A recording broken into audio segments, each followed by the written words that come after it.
Hello everyone. Today we talk about how to fix the app of remote play.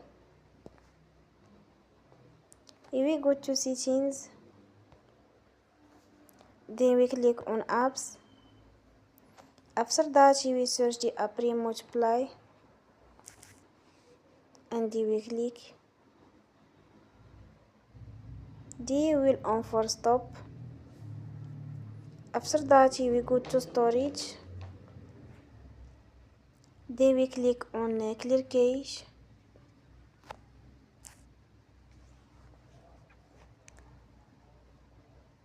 Here we go to Play Store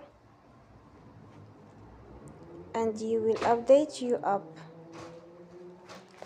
Don't forget to support us by like and subscribe. See you next time and thank you for watching.